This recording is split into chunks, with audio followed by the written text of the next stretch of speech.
There are mounting fears this morning Russia could be just days away from launching an invasion of Ukraine, with Germany warning Europe may be on the brink of war.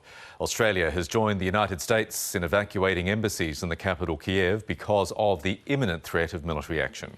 The Kremlin maintains it has no plans to attack, despite sending more than 100,000 troops to the border in recent weeks. US President Joe Biden has just wrapped up a phone call with Ukraine's president, where he's promised swift and decisive action to any further Russian aggression. Let's go straight to our Europe correspondent, Nick Dole, who's in Kyiv. Nick, what has President Biden told his Ukrainian counterpart?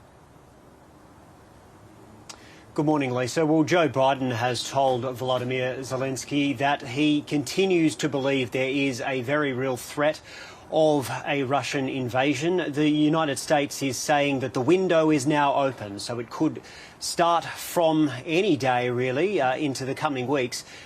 They're stressing, they're not saying it is going to happen, just that when you look at the military posture of Russia around Ukraine's borders, Vladimir Putin is in a position to launch an incursion should he wish. So he says that there will be swift and decisive action from the United States. We know, of course, he's already promised a package of sanctions. Now, we've just heard from the Ukrainian readout of that meeting, and they say that they've actually invited Joe Biden to come here to Ukraine, according to the Ukrainian presidential spokesman.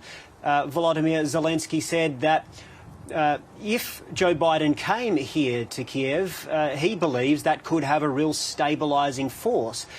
No word yet from the White House whether or not that invitation would be accepted. These two men have had somewhat of a complicated relationship because last month Ukraine was accusing Joe Biden of really ratcheting up the rhetoric too much. But it seems they have healed some of those divisions. We've also had some probably stronger words than we've heard for some time from the German side. Germany, a major player, of course, in Europe, has been accused of going too soft on Russia over this issue. Olaf Scholz, the Chancellor, is due to go to Moscow for talks, and on the eve of those talks, he has said that what Russia is doing is putting security at Europe at really grave danger. Germany says that Russia is essentially putting Ukraine in a noose, and it says that unless it loosens its grip and it sort of meets Ukraine and the United States on this, that there will be immediate sanctions. Certainly, diplomacy is what everyone's aiming for here, but militarily the preparations continue for a potential incursion that the US at least says could happen any day. Yeah, the ramifications are wide. I mean, Poland is also preparing for an onslaught of refugees to end up in that country as well.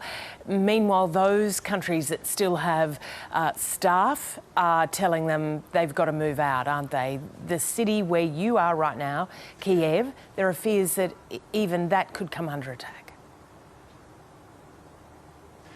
That's right. We've already seen the Australian embassy move its staff further west towards Poland, to the city of Lviv, and other nations are doing the same. We know, of course, the US and UK are scaling down their presence in Kyiv.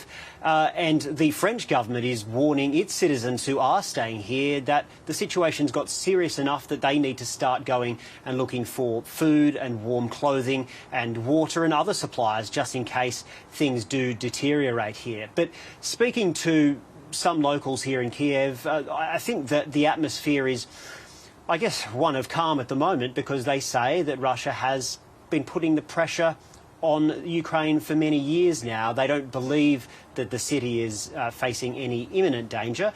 Nonetheless, people are making preparations, and certainly if there were to be an attack anywhere near Kyiv, there would be a huge influx of people heading further west to safe havens. Places like Poland certainly would be front and centre of those sort of refugee operations. But I think given the fact that now the airspace is facing potential threats, some insurers are withdrawing their support, so airlines may not be able to fly in and out of Ukraine soon. There is the ongoing threat that commercial passengers could face threats from any potential missiles if there is to be further conflict. It's perhaps understandable, really, that many countries are trying to get their diplomats to safe havens, whether it's here in Ukraine or out altogether. Certainly a fragile situation. Nick Dole, thank you.